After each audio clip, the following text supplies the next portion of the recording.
성찬을 앞두고 예수님께서 성찬을 왜 우리에게 명하시고 지켜 행하게 하신 것인가 하는 것을 생각하려고 하는데요. 요한복음 6장 22절로 59절 말씀까지 낭독하겠습니다.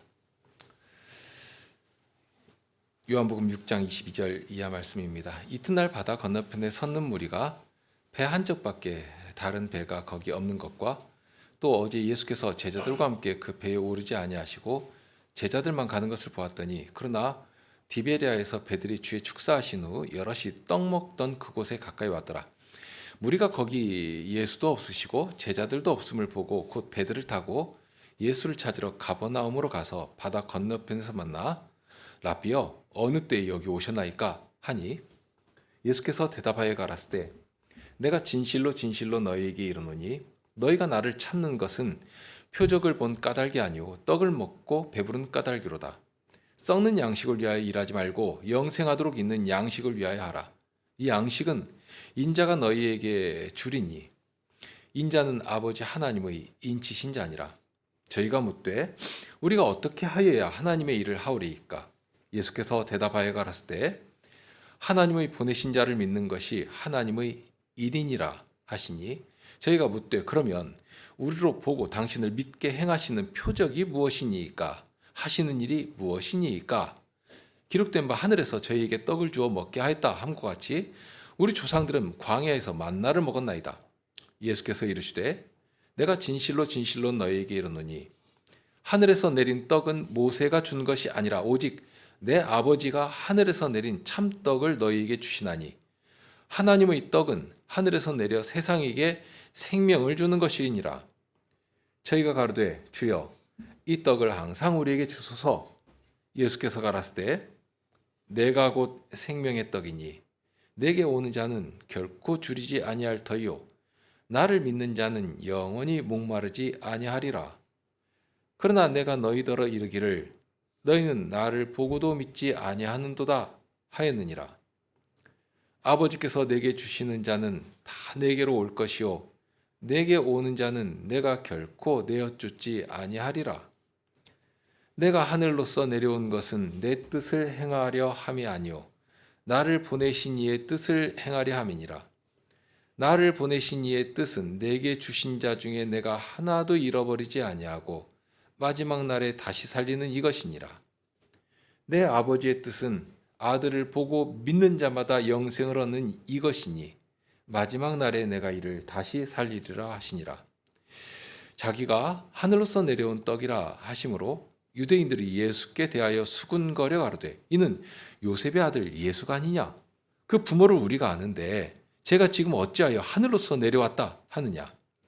예수께서 대답하여 가라사대 너희는 서로 수군거리지 말라. 나를 보내신 아버지께서 이끌지 아니하면 아무라도 내게 올 수 없으니 오는 그를 내가 마지막 날에 다시 살리리라.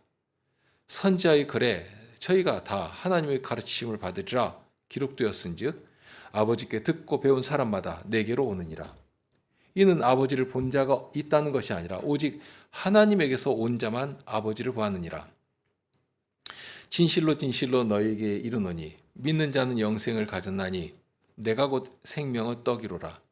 너희 조상들은 광야에서 만나를 먹었어도 죽었거니와 이는 하늘로서 내려오는 떡이니 사람으로 하여금 먹고 죽지 아니하게 하는 것이니라. 나는 하늘로서 내려온 산떡이니 사람이 이 떡을 먹으면 영생하리라. 나의 줄 떡은 곧 세상의 생명을 위한 내 살이로라 하시니라. 이러므로 유대인들이 서로 다투어 가로되 이 사람이 어찌 능히 제사를 우리에게 주어 먹게 하겠느냐? 예수께서 이르시되 내가 진실로 진실로 너희에게 이르노니 인자의 살을 먹지 아니하고 인자의 피를 마시지 아니하면 너희 속에 생명이 없느니라. 내 살을 먹고 내 피를 마시는 자는 영생을 가졌고 마지막 날에 내가 그를 다시 살리리니 내 살은 참된 양식이요 내 피는 참된 음료로다. 내 살을 먹고 내 피를 마시는 자는 내 안에 거하고 나도 그 안에 거하나니 살아계신 아버지께서 나를 보내심에 내가 아버지로 인하여 사는 것 같이 나를 먹는 그 사람도 나로 인하여 살리라. 이것은 하늘로서 내려온 떡이니 조상들이 먹고도 죽은 그것과 같지 아니하여 이 떡을 먹는 자는 영원히 살리라. 이 말씀은 예수께서 가버나움 회당에서 가르치실 때 하셨느니라. 예수님께서는 성찬을 제정하시면서 이렇게 명령하셨습니다. 이것을 행하여 나를 기념하라. 그리고 우리는 예수님의 이 명령에 순종하여서 성찬의 자리에 나옵니다. 예수님께서 명령하셔서 지켜 행하라고 하신 성리는 두 가지죠. 첫째는 세례이고 둘째는 성찬입니다. 그러니까 성찬은 예수님의 명령이라 하는 것을 알 수가 있고요. 그런데 주님의 명령은 특징이 있습니다. 우리를 살찌우고 복되게 만드는 그런 명령이 된다 하는 점입니다. 우리가 오후 시간에 시원의 에덴 동산의 일들을 요즘 배우고 있는데요. 에덴 동산에서 하나님께서 사람에게 명령하신 일도 그렇습니다. 창세기 1장, 2장에 보면 그리고 3장까지 이어지는 내용에서 보면 자칫 독특하게 유독 하지 말아라 하는 명령이 도드라지니까 그것이 하나님의 명령의 전부인 것처럼 생각하기도 하고, 그러면서 왜 하지 말라고 하는 명령을 하셔가지고 사람이 타락하고 죽도록 하셨는가 하는 그런 악한 생각도 하는 것이지만, 우리가 배운 것처럼 하나님께서 명령하신 것은 그것 하나가 아니지 않습니까? 이미 그 전부터 하나님께서는 굉장히 선하고 능력이 되는 그런 명령들을 먼저 주셨습니다. 생육하고 번성하라고 하셨고요. 그런데 그런 명령은 사람에게만 하신 것이 아니라 다른 피조물에게도 하셨거든요. 그러니까 식물이나 동물이나 동일합니다. 하나님께서 지으신 피조물들이 하나님께서 지으신 그 창조 피조 세계 안에 이렇게 아주 창일하도록 가득하게 번성하도록 그런 명령을 하신 것입니다. 그러니 피조 세계가 쓸쓸히 무기물처럼 꼼짝 않고 고착화되어 있는 상태로 그냥 머물러 있는 것이 아니라 그 안에 생명의 활동이 아주 활발하게 펼쳐지면서 정말 곳곳에 어느 곳을 볼지라도 역동하는 생명의 움직임이 가득하도록 해 주신 것입니다. 그런데 사람에게는 그것만이 아니라 거기에 더해서 아주 중요한 명령을 내리시죠. 무엇을 내리셨는가 하면 땅을 정복하라 하는 명령을 하셨고요. 그 다음에 공중의 새와 바다의 고기와 그 다음에 땅이 움직이는 모든 생물을 다스려라 하는 명령을 더하십니다. 그러니까 정복하고 다스리라 하는 명령을 내리신 것입니다. 만물이 절로 자라고 절로 확장되어 가는 것이 아닙니다. 사람의 손길을 통해서 하나님께서 명령하셨으니까 그런 명령에 순종하는 사람의 손길을 통해서 평안을 얻고 기쁨을 얻고 생육하고 번성하게 해놓으신 것입니다. 그러니 그렇게 되는 일들을 보면서 사람도 보람을 느끼게 되겠죠? 기쁨을 얻을 것입니다. 그런데 그것만 명하신 것이 아니라 하나님의 명령을 따라서 정복하고 다스려 나갈 때 거기에서 나오는 그 최상의 결과물을 사람이 식물로 먹으면서 그 일을 아주 기쁨 가운데 하게 하셨습니다. 동산 각종 나무의 실과는 내가 임으로 먹되 하고 말씀하셨지 않습니까? 이렇게 아주 촘촘하게 사람을 사랑하셨기 때문에 그런 명령을 내리시고 복된 결실도 누리게 하시고 하신 것인데요. 그런데 하나님의 모든 명령은 해도 좋은 것이지만 안 해도 어쩔 수 없는 그런 것이 아닙니다. 하나님께서 피조 세계를 왜 창조하셨는가? 그리고 그 안에 사람을 무엇 때문에 하나님의 모양과 형상을 따라 지으셨는가? 그 가치와 목적이 바로 사람에게 내리신 이 명령을 통해서 온 피조 세계, 그 지구만이 아니죠? 정말 우주 끝까지 하나님의 영광이 사람의 순종하는 손길을 통해서 가득하게 되고 아주 찬란하게 빛나도록, 그럴 때 하나님께서 기뻐하시고 영광을 받으시는 것이거든요. 그러니까 한마디로 하면 하나님의 말씀을 따라 살아가는 것이 사람이 이 땅에 난 목적이고 의미가 되도록 해 놓으신 것입니다. 최소한 사람이라면 하나님의 말씀에 순종하는 것이 당연하다 하는 말씀입니다. 예수님께서 온 생애를 통해 보이신 본이 바로 그것입니다. 오직 하나님의 말씀을 그 마음에 두고 순종하셨거든요. 요한복음 17장 4절 5절 보면 아버지께서 내게 하라고 주신 일을 내가 이루어 아버지를 이 세상에서 영화롭게 하였사오니 아버지여 창세전에 내가 아버지와 함께 가졌던 영화로서 지금도 아버지와 함께 나를 영화롭게 하옵소서. 하나님께서 다른 것으로 영광을 받으시고 다른 것으로 영화롭게 되시는 것이 아닙니다. 여기 예수님께서 말씀하신 내게 하라고 주신 일을 내가 이루어 이렇게 말씀하시지 않습니까? 그러니까 다른 말로 하면 하나님께서 하라고 하신 일이 있고요. 그런데 그 일을 순종하시니까. 그런데 예수님은 하나님께서 하라고 하신 일이 무엇인지도 다 알려주셨습니다. 오늘 읽은 말씀에 나오죠. 40절에 내 아버지의 뜻은 아들을 보고 믿는 자마다 영생을 얻는 이것이니 마지막 날에 내가 이를 다시 살리리라. 과연 이 말씀에 담긴 뜻이 무엇이고 이 일에 기꺼이 당신을 들이시면서 순종하신다는 것이 무엇을 의미하는 것인지 우리는 알고 있지 않습니까? 우리를 죄에서 건지시기 위하여 다른 방법이 없습니다. 오직 하나입니다. 친히 죽음의 자리까지 내려가시고 그러니 십자가에 달리시고 죽으시고 우리의 구원이 되시고 그렇게 우리 생명이 되신 것입니다.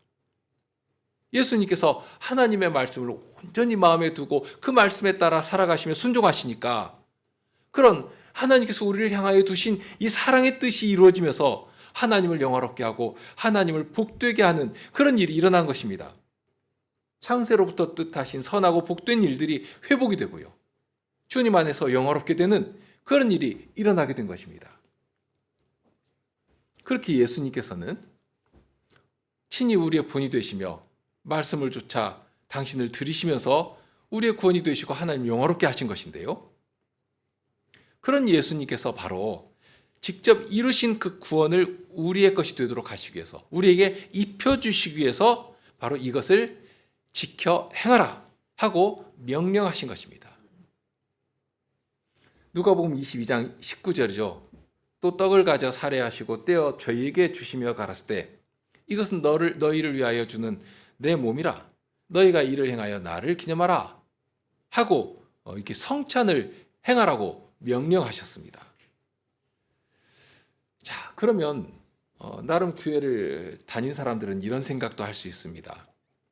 믿음은 들음에서 나는 것이고요. 그리고 그 들음은 그리스도의 말씀으로 말미암는다 하고 바울 사도가 가르쳤으니까 그러면 우리가 복음을 듣고 믿어서 구원에 이르면 되는 것이지 왜 거기에 또 성찬을 해야 하는 것인가 하는 그런 생각 말입니다. 혹시는 복음으로만은 좀 안 되니까 좀 부족하니까 거기에다가 이 세례라든지 혹은 성찬이라든지 하는 이런 성례를 이렇게 더해야지만 비로소 구원이 완성되는 그런 것인가 하는 생각도 할 수 있는 것이고요. 그러니 마치 복음을 전하고 듣는 그것이 부족해가지고 이것을 행하라고 주신 것처럼 생각한 일도 있는 것입니다. 예수님의 명령은 아주 단호하고 분명하지 않습니까? 해라 하고 명하신 것입니다. 이 세례도 그러니까 성찬도 그렇지만 세례에 대해서도 그렇게 명령하신 것이고요. 그런데 이 세례나 성찬이라고 하는 이 두 성례는 예수님의 십자가 사건을 두고서 앞에 뒤에 놓여 있다 하는 사실도 아실 것입니다. 이 성찬은 십자가를 앞에 두신 그 직전에 하신 것이니까요. 그러니까 사람도 자신의 죽음을 놓고 무엇인가를 말할 때는 그 말이 그만큼 무게가 있고 중요한 것이지 누가 죽음을 앞에 놓고서 심심하니까 또는 농담 삼아 무슨 말을 할 수 있겠는가? 다른 때는 할 수 있을지라도 못하는 것입니다. 더구나 예수님께서 십자가를 지시는 사건은 인류 역사를 완전히 뒤집어 놓는 그런 사건 아닙니까?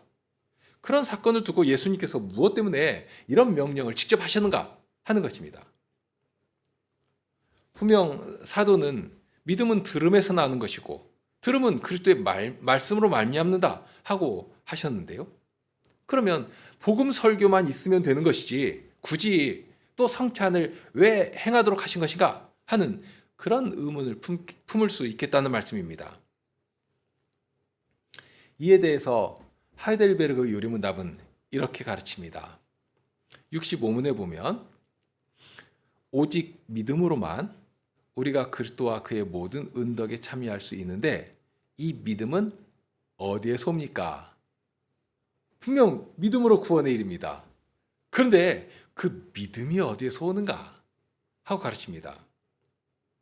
답은 처음은 성신에게서 옵니다. 하고 가르칩니다. 성신으로 말미암지 않으면 믿음에 이르지 못합니다. 그런데 성신께서 사용하시는 두 가지 방법이 있다 하는 것을 여기서 더불어 가르칩니다. 성신에게서 옵니다 하고 딱 마침표 찍고요. 그러면 설명하는데요.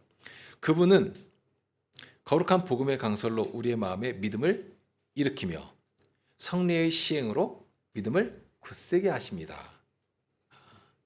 이렇게 예수님께서 이루신 구원의 은혜를 우리에게 입혀주시기 위해서 우리의 것이 되도록 하기 위해서 성신께서 사용하시는 방도가 두 가지 있다 하고 가르칩니다.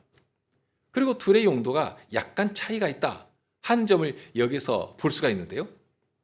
자, 처음으로 말씀하신 것은 거룩한 복음의 강설입니다. 오늘처럼 매주일 예배 자리에서 예배하는 회중으로 한 교회로 부르심을 받은 모든 성도가 한 자리에 모여서 이 회중 가운데 주님 말씀을 전하고 듣고 할 때 성신께서 이 말씀을 사용하셔서 우리 마음의 믿음을 일으켜 주시는 것입니다. 늘 새롭게 해주시는 것입니다. 그런데 그것만 있으면 되는 것이 아닙니다. 둘째로 사용하시는 방도가 있는데 바로 성례입니다. 오늘처럼 시시로 성찬을 배설하시고 우리를 그 자리로 초청해 주십니다. 이 성찬을 통해서는 우리의 믿음을 굳세게 해주신다 하고 가르칩니다. 그러니까 자칫 오해하면 안 됩니다. 복음이 부족해가지고 성례를 더불어 주신 것이 아닙니다. 뿐만 아니라 나는 복음의 강설만 있으면 된다, 그거 들으면 된다 하고 생각하면 안 됩니다. 이 성찬을 통해서 우리는 주님의 몸으로 연합되었다 하는 실질을 누리게 됩니다. 함께 교회로 지어져 간다 하는 증거를 얻게 됩니다. 믿음의 담대함과 확신을 얻게 굳세게 되는 것입니다. 예수님은 우리를 지으신 분이십니다. 그러니 누구보다도 어떤 인생보다도 우리를 가장 잘 아십니다. 무엇을 아시는가? 우리가 얼마나 약한 자들인지, 얼마나 믿지를 못하는 자들인지를 너무 잘 아십니다. 그렇기 때문에 복음만으로도 넘치는 구속의 은혜를 내려주시는 것이지만 미련하고 믿지 못하는 우리를 위해서 이 성찬을 더해 주신 것입니다. 그 표현이 여기 담겨 있죠? 성찬을 통해서 우리의 믿음이 더욱 굳게 된다 하고 했습니다. 그러니까 복음의 강설만 있으면 된다 하고 말할 것이 아닙니다. 우리의 믿음이 굳게 되기 위해서는 성찬이 있어야 합니다. 그 일을 위해서 예수님께서 이 성찬을 명하신 것이고요. 그러면서 이 성찬에 대해서 성례가 세례도 마찬가지인데요. 표와 인이라는 말을 사용합니다. 표나 인이라는 말은 그런 것인데요. 어디에 그 낯선 여행지를 갔습니다. 지금은 내비게이션이 워낙 잘 되어 있어서 목표를 입력하고 따라가면 되는 것이지만 그런데 실제로 보면 내비게이션을 따라간다 할지라도 이정표가 있어야지만 확정 지을 수 있는 일들이 참 많지 않습니까? 저기로 가면 되는 것이구나. 내비게이션이 가르칠지라도 이정표가 딱 있어야 확신을 가지고 갈 수 있는 것입니다. 그렇게 이 표라고 하는 것은 여기에 구분길이 나온다. 저 앞으로 가면 교차로가 나온다. 그리고 목표지까지는 이제 몇 킬로 남았다 하는 것을 딱 알려주면 아주 확신을 가지고 안전하게 그 길을 가는 것입니다. 그처럼 이 성찬이 표가 된다는 것입니다. 우리가 바라봐야 할 것이 무엇인가? 또는 우리가 무엇을 향해 전진해야 하는 것인가? 이 표를 보면 아주 확실하게 알 수 있다 하는 말씀입니다. 자칫 다른 것을 보고서 흔들리기 쉬운 우리들이니까 우리가 일상생활에 살아가면서 우리 눈앞에 보이는 것들이 참 많지 않습니까? 신앙생활을 하면서도 중심을 보지 못하고 변죽만을 울리는 일들이 너무 많습니다. 그러니 우리의 구원이 어디로부터 오시는 것인가? 아주 분명하게 붙잡고 바라도록 하는 것입니다. 뿐만 아닙니다. 이 성찬을 인이라고 했죠? 성찬을 통해 확신을 가지게 하시는 내용이 있습니다. 우리가 다 예수님의 몸에 연합되었다 하는 사실이고요. 그런 우리에게 주님의 살과 피로 먹여 살도록 하신다 하는 사실입니다. 그렇게 되니 주님의 구원이 내 밖에 있는 것이 아니라 이제 내가 주님 안에, 또 주님께서 내 안에 계시다 하는 증거를 이 성찬을 통해서 얻게 해주시는 것입니다. 자, 인이라고 하는 말, 도장이라는 말이죠. 사람도 그렇습니다. 말만 해가지고 믿지를 못합니다. 그러니 뭐 공증도 받고요, 도장도 찍고요. 이 도장이 딱 찍혀 있으면 아유 틀림없다 하고 이렇게 마음에 의심을 하지 않습니다. 마치 그것과도 같습니다. 도장을 찍어 주신 것입니다. 그러니 말로만 들어가지고는 우리가 믿음이 워낙 약해서 이것이 긴가민가 하는 것들도 있는데, 이렇게 눈으로 볼 수 있는 증서를 내 손에 딱 쥐어주시면서 펼쳐주시니까 야, 이거 틀림없구나, 이렇게 하면 되는 것이구나 하고 믿을 수가 있게 되는 것입니다. 그러니 혹시라도 주님의 말씀이 조금 능력이 모자라니까, 좀 부족하니까 더불어 주신 것이다 이렇게 생각하면 안 됩니다. 주님은 말씀만 바라셔도 됩니다. 천지를 명하여 창조하신 분께서 무엇이라도 못하시는 일이 있으시겠는가? 더구나 우리의 구원이 되시려고 아드님까지라도 아낌없이 내어주신 분 아니십니까? 우리의 화목제물이 되시려고 기꺼이 순종하시면서 십자가의 길을 가신 분이십니다. 그런 분께서 말씀만 하신다고 해도 그 믿지 못할 것이 무엇이고 또 능치 못할 일이 무엇이 있겠습니까? 그러니까 말씀만 하셔도 다 되는 것입니다. 그런데 문제는 우리가 그만하지를 못한 것입니다. 도무지 믿지를 못합니다. 매주일 말씀으로 찾아오시고 또 찾아오셔도 부여잡고 살지를 못합니다. 의지하지를 않고 다른 것에 곁눈질하기에 바쁩니다. 그러니 믿지를 못한 결과 순종하지도 못합니다. 얼마나 간사하고 변덕이 줄긋듯한지 모릅니다. 눈앞에서 수시로 변하는 세상 풍파에 마치 주님을 바라보고 바다로 뛰어내려 걸어가던 베드로와 같이 주님만을 바라봐야 하는데, 그런데 주님이 아니라 다른 것이 눈에 가득하고 그러면 무너지는 것입니다. 그런 때에 우리의 구원이 어디로부터 오시는 것인가? 얼마나 분명하고 정말 손에 잡히도록 명확한 것인가?